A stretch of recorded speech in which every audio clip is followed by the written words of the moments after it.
Good evening, folks. We're going to be looking at the first generation here tonight. And the first generation or body of scripture that we're going to look at is the tables of stone that were written by the finger of God. Leading up to this taking effect, we have to understand that for you and I, Paul notes that the law of God was written in our hearts in Romans 2:14, and it would accuse us and or excuse us of good and or of evil. And we're all guilty under the law, and the law had been written with the finger of God on tables of stone, and eventually Moses will be brought up into the mount, and God will deliver him the two tables of stone. And then later on we know that those tables of stone will be later brought back down from the mount, and that those original tables will be smashed at the foot of the mount, indicating the guilt of the people of God, and they've broken or violated the law. So the law served to bring us unto Christ in the New Testament.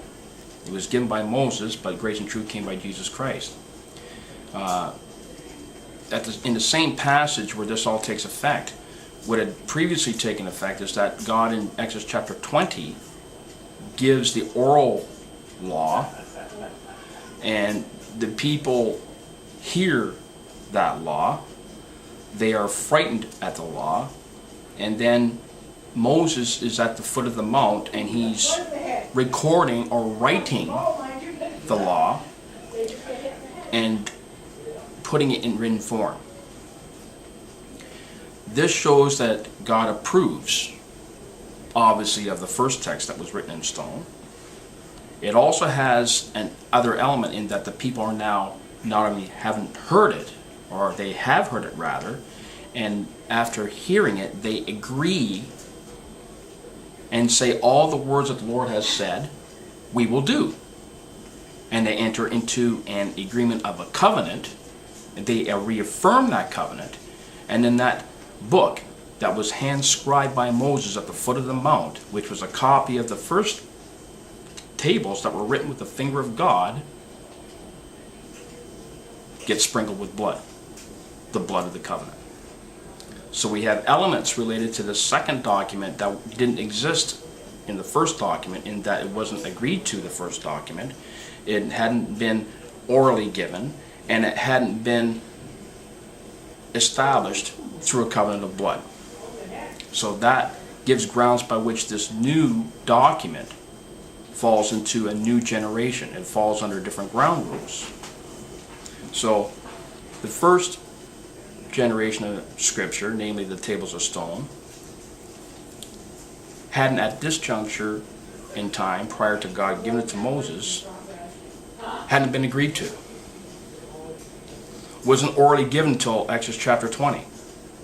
And blood had not been sprinkled, obviously, on the tables. God didn't feel it necessary.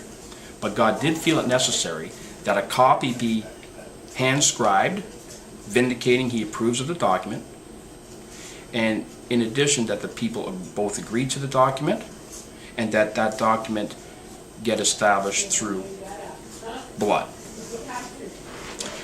So suffice to say that there's a direct connection between these two documents.